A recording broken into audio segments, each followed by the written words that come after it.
So hello, Halina. So we've just seen your movie. Congratulations for this movie. And so the first question I would like to ask you is where does your interest in Hilma Af Klint comes from? And what are like the first paces you made to realize that movie? Mm-hmm. Yeah, actually, that was here in Berlin, where I am. Hello to everybody tonight. So, actually, it was the first time I went to the museum to watch the show on about Hilma Af Klint, which was in Berlin in the summer of 2013. And I went to the opening, and I couldn't believe what I was seeing. And actually I was going around the show, the exhibition in the museum, around again and again, and I couldn't believe it. And in the end of this not believing and saying, why did I not know about this artist, and why did nobody told me about this artist? I went directly afterwards to Iris Müller-Westermann, the curator, who was at the opening show here in Berlin. And I asked her, is somebody doing a film in Sweden about Hilma Af Klint? Because the show was already half a year old. It started in Stockholm and then it came to Berlin. So I thought, I'm sure somebody's doing a film in Sweden. But she said, no, nobody's doing a film. And then I told her, now you know somebody is doing a film. And I said, please contact me right away if somebody calls you and want to do an interview with you, because I would like to do the film. And that's how it started, actually. I mean, it was during this very first time I set eyes upon Hilma Af Klint's work. Okay, so it was something like almost very intuitive and very personal. Completely. Yeah. And I saw you got into it somewhat almost as a detective, like interviewing people, looking in archives, and that kind of this very kind of difficult detective work kind of made us see like how all the paintings were hidden for so long. Mm-hmm. And this terrible lack of visibility. Mm-hmm. And so I was wondering, like, if because you tackled a lot the problem of the lack of visibility of Hilma in artistry and in the history of abstract painting. Mm-hmm. So was something that was in your mind from the beginning, or did it came like during your work when you realized that how terrible the situation was for so long? Yeah, actually, well, it occurred to me the first time I set eyes upon those huge paintings. I thought, okay, something must be wrong. I have read so far that they were actually, I have read so far that she was hidden, forgotten. But when I saw those big paintings, I thought, that can't be true. Because if you have ever seen it or whatever, if you have ever seen it or set eyes upon it, you can say you don't like it, but you can't say that you forgot it. And that's not possible. That's one thing. You can't say, I forgot it. And so I knew something must be wrong in the telling, in the story, in telling the story about this. And then I discovered, people told me, like curators and people from art history, that she was not at all forgotten, but she was just put aside because they were not interested in her. And that's how that's true. It's a little bit like a detective story. You really have to find out, okay, what is the problem? Why? I personally have to say, I felt personally insulted. I thought, who is in charge for not telling me that this existed for such a long time? And that was actually the question I went on and asked. And many people told me, oh, she was known by some art historians and she was already shown in some museums in Los Angeles. But nobody said, we have to rewrite art history. We have to do that. And then I came very close to the point that art history has also a lot to do with money. And that's the reason why I talk a lot about the film. Personally, I'm personally not at all interested who did the first painting. I'm not at all interested how much do you pay for a painting. But I am interested that I get to see whatever is there and is important or interesting enough for many people. And you can see with the Guggenheim exhibition last year, so many people. And this exhibition I'm showing in the film, more than 1 million people came in Europe to see the show, to see the exhibition. And that's absolutely extraordinary. So many people ask themselves, why haven't we seen her before? And that's why I'm pointing out this art history theme so very strongly, because you have to make a point. The institutions, museums and art historians always say, now they say, oh, it's not important. But it was important because it was one of the reasons to exclude her. That's why I'm saying, okay, I'm playing your game and I'm saying you, okay, if you think it is important, then we're saying she was first and no discussion anymore about if you show her or not. We want to see her, you know, that's all. And just make her visible.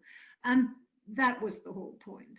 But honestly, by researching the whole story, I have to say, that was very, very interesting. The whole research was highly interesting. Sometimes a little bit frustrating because you really had to dig out all the things. But in the end, more important than art history is what the meaning is behind the work of Hilma Af Klint. Yeah. So you chose like very instinctively to make a movie. And what is interesting, I found in the way you make this movie, is that you propose through editing, for instance, a kind of interpretation, a kind of poetic interpretation of her paintings, with like some connecting some details of her paintings with some nature shots of flowers, of plants, of sea, and somewhat you continue her project to represent nature in another way through a new medium, which I found quite interesting. And so I was wondering, like,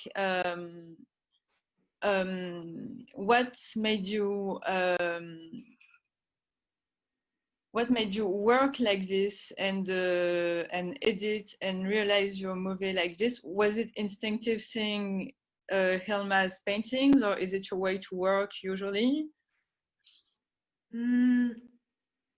Yes. Well, I would say it was something that came through me through her work. Okay. I have to say, this idea with the nature, I went many times to the exhibition. For the first time I saw it, I don't know how many times I went to the museum, but I went many times to watch the paintings. And I think even at this first evening, I thought, it's nature talking to me. And then I thought, why is it very later than I thought, okay, why nature? But I thought the thing with the nature is the only thing on this planet that humankind hasn't invented. I haven't done it, you haven't done it. Nobody has done nature. It was there before us, it will be always here. Even when we are gone, maybe it will be here. So I just wanted to connect it with, let's say, something universal. And the only universal thing that you can see here on this planet is nature. It isn't connected to the human being in a way, because it is always there. And I thought it's best to connect it because there's a truth behind nature and the whole universal concept that you can see, you can trace that in the pictures, you can really see it, it's coming out. And then I was thinking, how do I do it? And then we shot, because it's abstract. Also, I thought, I'm doing a film about abstraction. It's not that you see pretty faces or interesting faces all the time.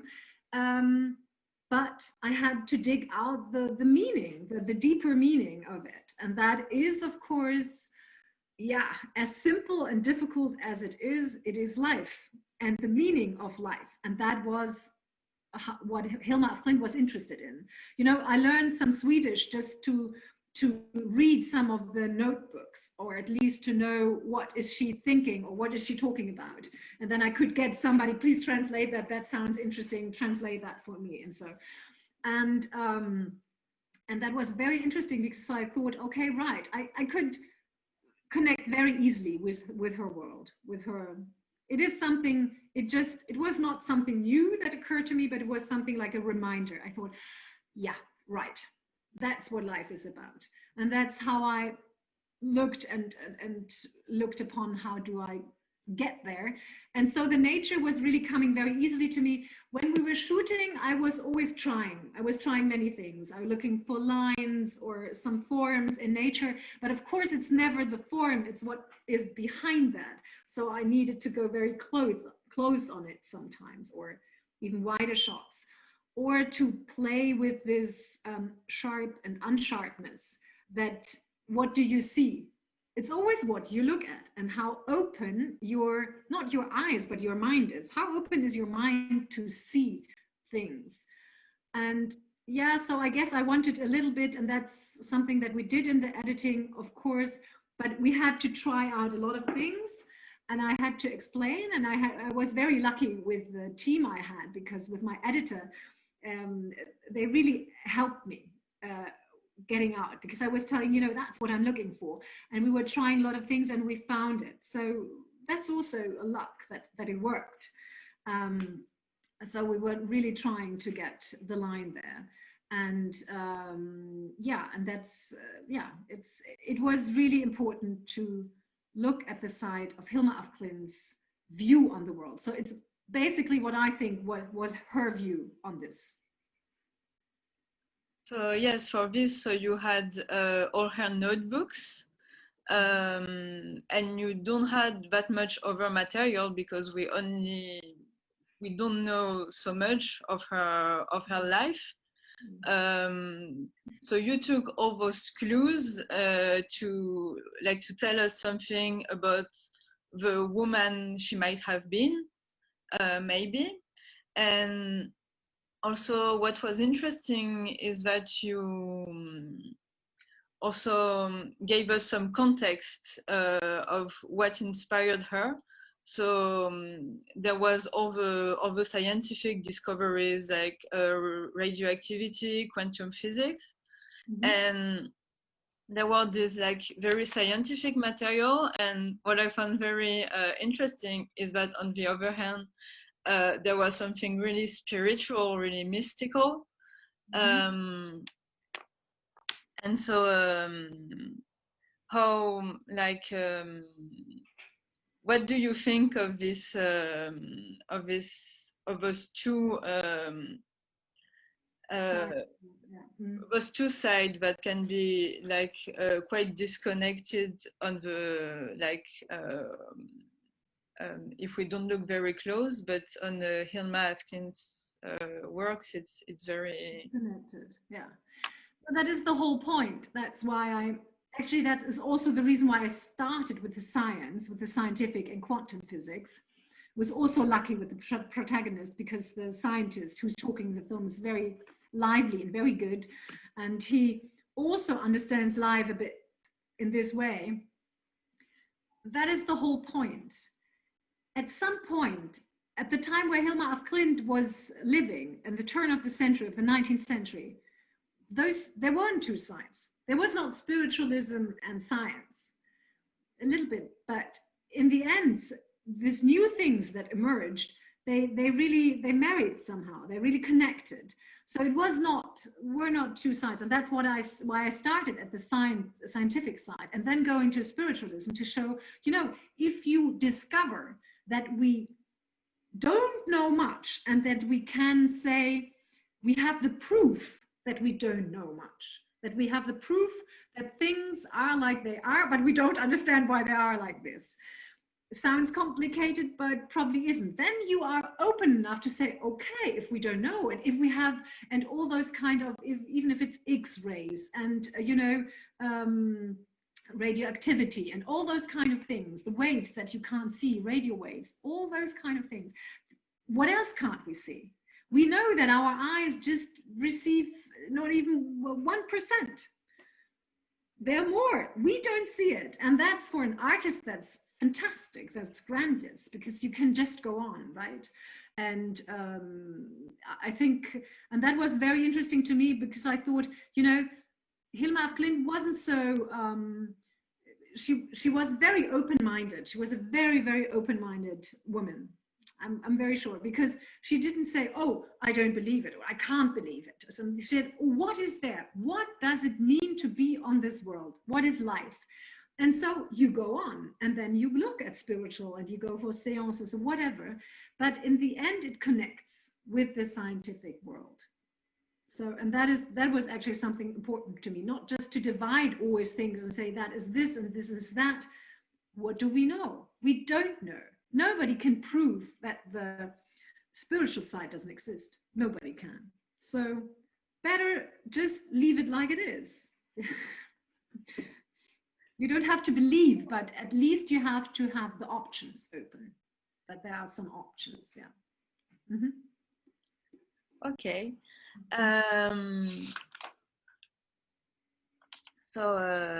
Yeah, thank you very much. And is there something else you would like to share with our audience before the end of the interview? Well, as you told me that you're showing the film on the 26th of October, it's Hilma's birthday. Probably should say that again. It is. Oh, actually, I haven't. She must be now 100. Yeah, over 100, almost 200 years old. Hilma Af Klint was born on the 22nd of October, 1862. So that's quite a while. And please have a drink for her tonight, a little red wine in France, that should be possible. And also to me, because it's also my birthday. I'm having the same birthday. The same birthday, no. Yeah, so you can drink, but yeah, you can drink on me, but please on Hilma Af Klint, and that we're all happy that we have discovered that finally, her great work. Yeah. And by coincidence, we share the same birthday. So I'm having a drink on this day too. Okay, so fortunately, we'll drink with you, and we'll drink to Hilma's birthday as well. Yeah. So thank you very much for the interview. Merci beaucoup. Merci beaucoup.